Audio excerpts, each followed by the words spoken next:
Eugen is German for Eugene, so if Eugen's too difficult, it's no problem. Just a little bit about my background. I'm from South Africa, from Cape Town. I'm 58 years old. I've got 3 children that live in England, near Exeter or in Exeter. I graduated from the Anglo-European College of Chiropractic in Bournemouth in 1987. So I'll be celebrating 30 years in the profession in July. And I've been living here in Spain for 11 years. And meeting my beautiful wife over there. So I'm going to talk a bit today about chiropractic, but not only about chiropractic, also just about what you can do just generally for health. I'm not going to be talking much about diabetes because all of you in the shop know much more about diabetes than I do. And you've got the expert nurse over there that knows how to deal with things, and of course you've got your medical practitioner that can look after you as well. The trouble is, of course, when you've got a condition like that, like diabetes, then you might forget about the other aspects that are important about health in general. Okay? And so part of a cliche that I've got is small changes make big differences. So small changes in your lifestyle choices can make a big difference to your quality of life. So I was just listening today, a fellow chiropractor giving a little video talk about the importance of exercise as we age. And so exercise is majorly important for brain function. And as we age, then you can get neurodegenerative diseases, which might, in serious cases, be dementia, Alzheimer's and Parkinson's, etc. And so just by the simple thing of regular exercise, you actually create a healthier brain, or you maintain a healthier brain. That's another one of my little cliches. Rather keep what you've got than try to get back what you've had, right?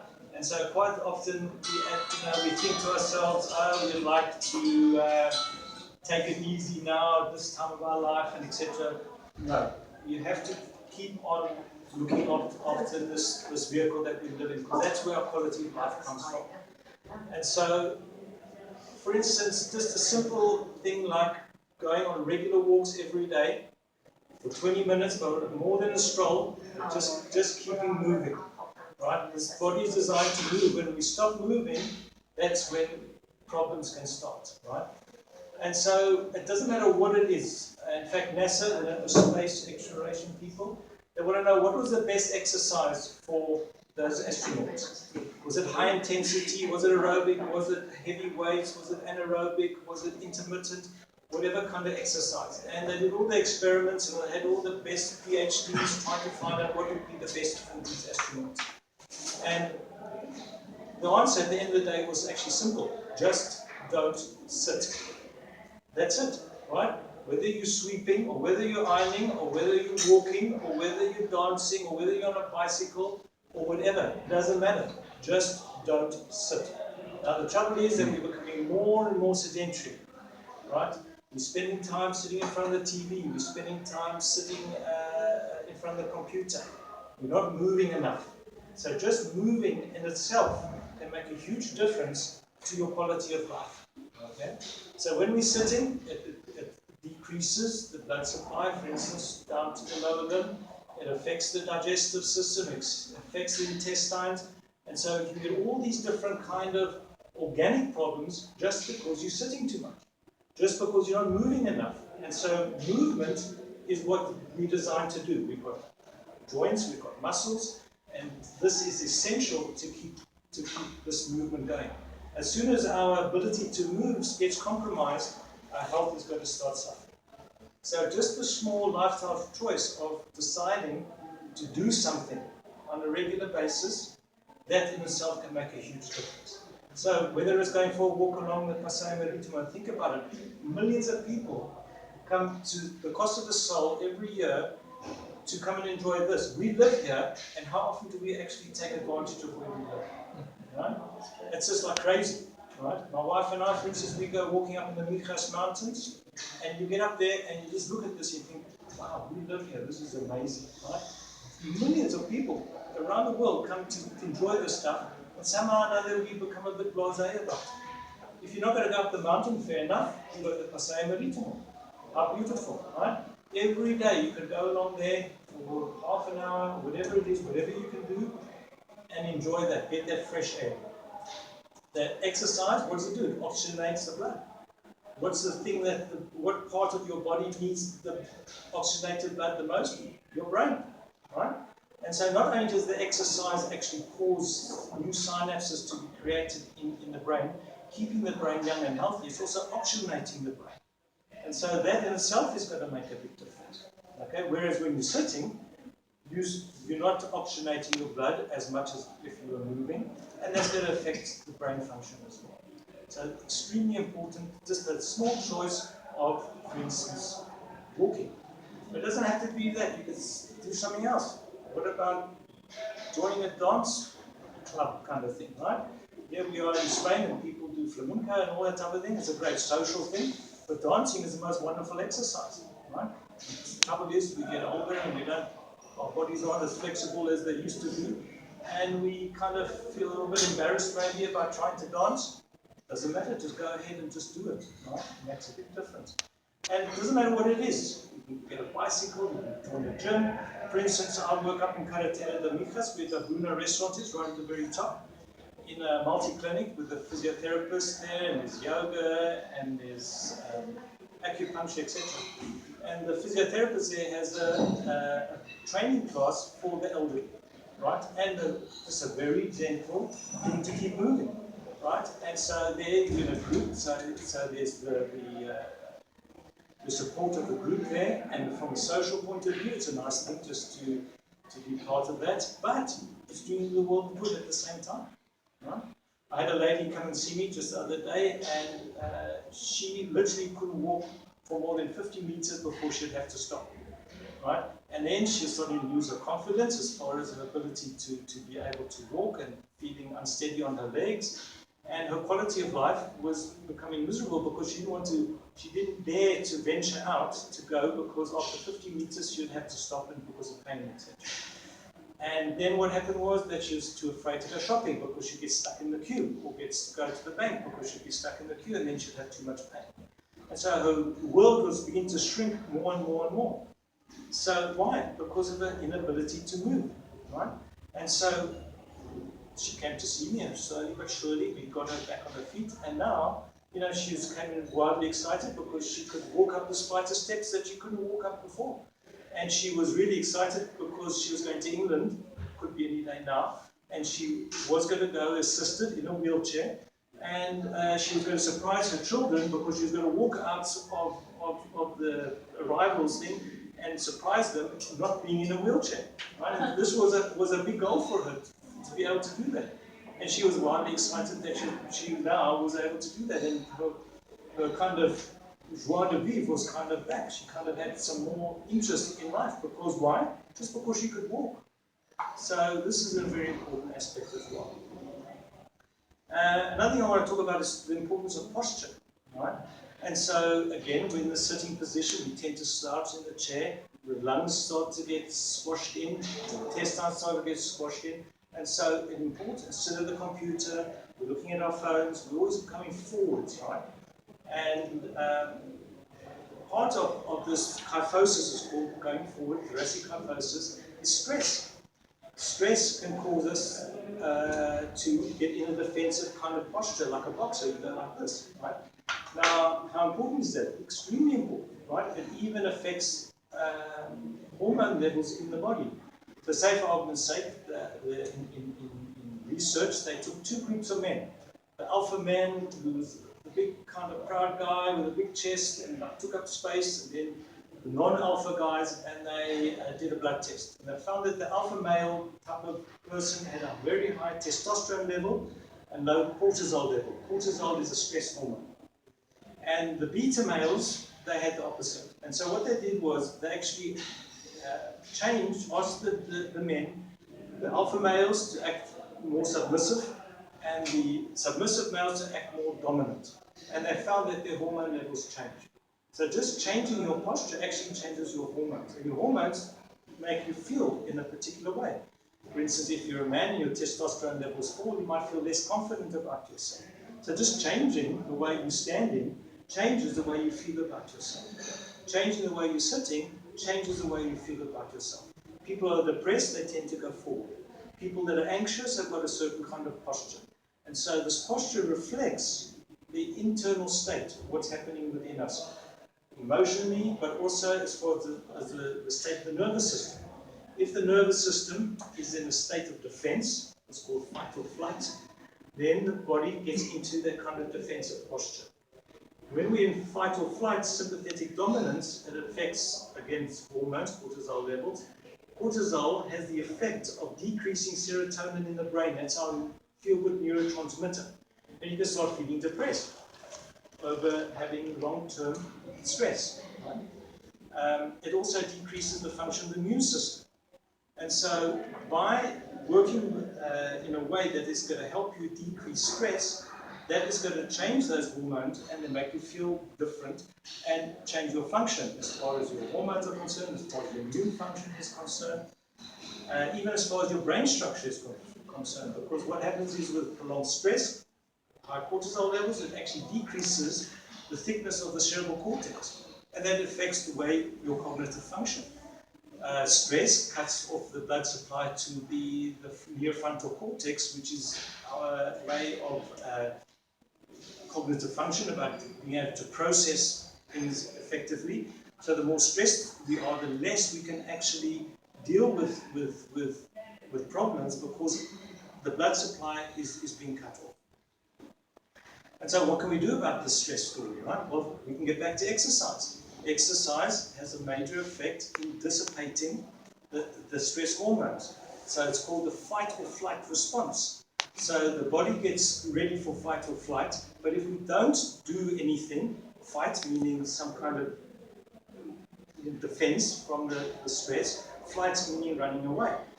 Now, 10,000 years ago, when we were walking through the jungle and a saber-toothed tiger came towards us, it was a pretty threatening situation.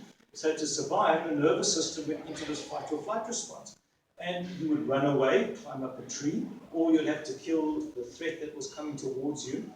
And you would fulfill that physiological response to the threat. But in this modern day society, we don't bash the person over the head that is threatening us or upsetting us.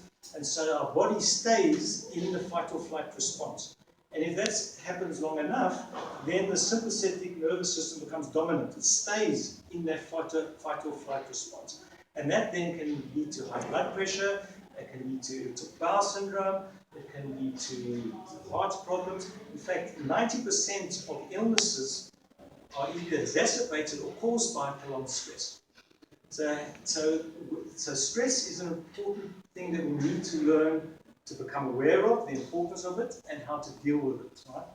And just getting back to the exercise, that helps to fulfill that physiological response that we've had to the stress and bring it down back to homeostasis. What that means, back to balance between the sympathetic and parasympathetic nervous system.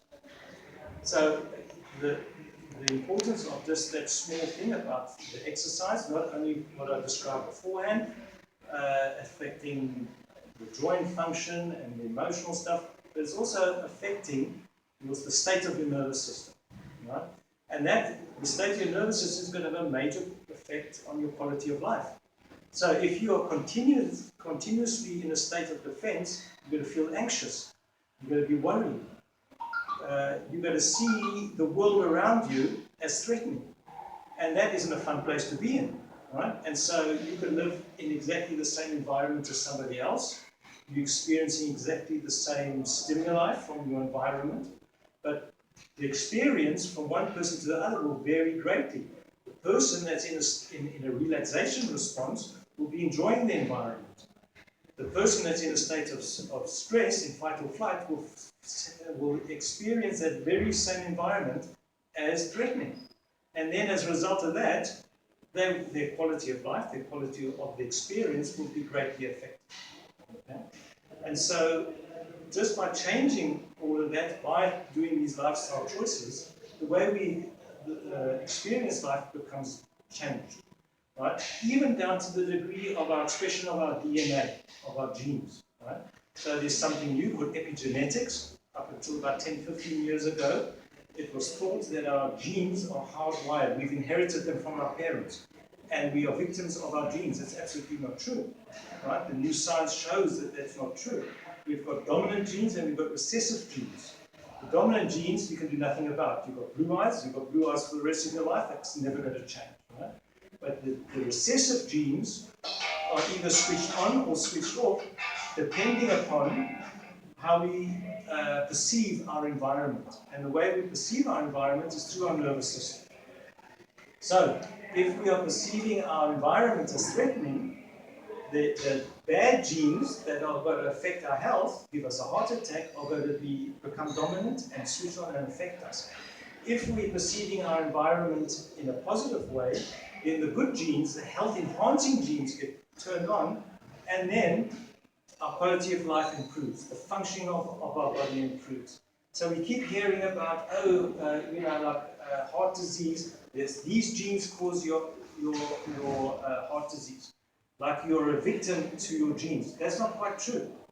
Yes, you might have those genes that make you susceptible to heart attacks, say for instance. But if you make those lifestyle choices, you can then quieten those genes down and switch health-enhancing genes on. And even though you've got those genes that make you susceptible, they're never going to express and they're never going to cause you to get a heart disease.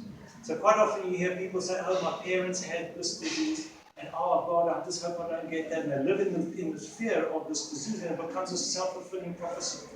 Because they're so stressed out about it, they actually get it because they're stressed out, not because it's in their genes, it's because of the state of the nervous system. So this is where chiropractic comes into it as well. It helps the body to get out of fight or flight response. Helps the body the nervous system to calm down. Right? And so you can actually measure that. You can measure something called heart rate variability. So our heart beats, you know when you feel your pulse, but that heart rate varies. So from beat to beat, there's a slight difference from one beat to another. And the more heart rate variability you've got, the greater your health is, because that means you can adapt more efficiently. And the better you can adapt to stress, the less effect that the stress has upon your physiology. And so again, that's where exercise comes into. That's where all these other lifestyle choices come in. The ability to adapt to stress. Stress in itself is not the problem. The problem is adapting to that stress. So again, two people, they might get a letter in the post from the Eingemental that something's going to happen. And one person totally freaks out, and the other person says, oh, whatever, right? And so, why? Because the one person can deal with the stress of the letter more effectively than the other person. The person that gets stressed about it and gets, their heart rate goes crazy is going to have a major effect upon them. The other person that opens exactly the same letter, they perceive it as a problem that they're going to have to deal with, and they deal with it, and their body doesn't suffer, and their health doesn't suffer as a result. So, what can we do about all of this stress? Right? There are various things that we can do. Again, exercise. There are other things we can do, like, say, for instance, meditation. Right? People think, oh, meditation has to be some kind of, sitting in a cave somewhere and doing something special. Not at all. Okay? There's no religious aspect to it. There's plenty of research that shows that meditation actually changes brain function. It changes DNA expression because it facilitates the relaxation response. And so, does anybody meditate here? Yeah. Okay, right. So, meditation doesn't have to be complicated. There are all various kinds of meditation that one can do. And a simple form of meditation is just to sit quietly. You don't have to get into a particular posture. You can just sit on a chair, for instance, but not slouching because your mind will get dull. And so you want to sit up and be unsupported. And you close your eyes, for instance, and you just start breathing nice and relaxed. And you just observe thoughts coming into the mind. And thoughts will come into the mind. It's not about eliminating thoughts, it's just really about becoming aware of the thoughts. And so when the thought comes in, you become aware of the thought and you just let it go. And that's it. And then after a while, another thought will come in and you become aware of it and you let it go. And this keeps on happening all the time. Now, you don't judge that as being good or bad. You don't label the thoughts in any particular way. You don't get cross with yourself for thinking, because we've got minds that think, and that's okay, right?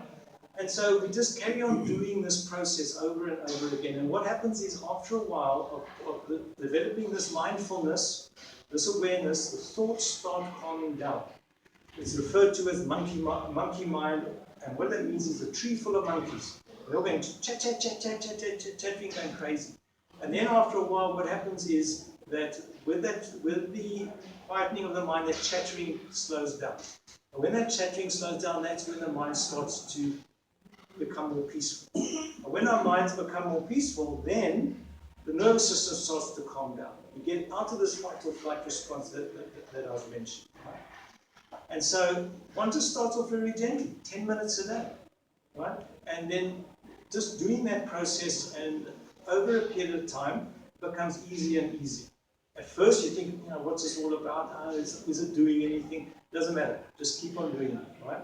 And then once you've been doing it for a while, might take a while, you can start increasing the time, and you may get to half an hour a day. And that's it. Right? And the rewards of that is huge.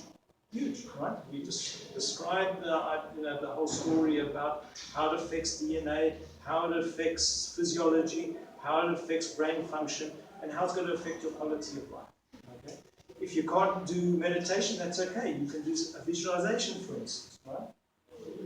And so a visualization that you can do, you could lie on your bed, but you might fall asleep, but that's okay. Or you might do it in a chair. And what you do is you just put your hands on your chest, just like this. And then you start breathing. And you start breathing nice and relaxed, like just like that, right? Just nice and slow, in through the nose and out through the mouth. And you just visualize then a nice color, a nice feeling coming in here, and you visualize stress leaving your body, maybe as a grey smoke. So you could choose a nice feeling, whether it's love, whether it's gratitude, whether it's universal energy, or whatever you might choose, and a lovely color as well.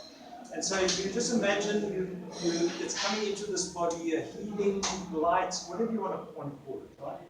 And as you're breathing out, you're just letting out the stress, the worry, the anxiety, the depression, whatever it is, right? And you just do that nice and rhythmically and easily, right? At first, it might not feel like much is happening. It doesn't matter. Keep on doing it, right? You're standing in the bank, in the queue, you're late, the guy in front of you is taking forever, and you start feeling anxious about it, right? Same thing.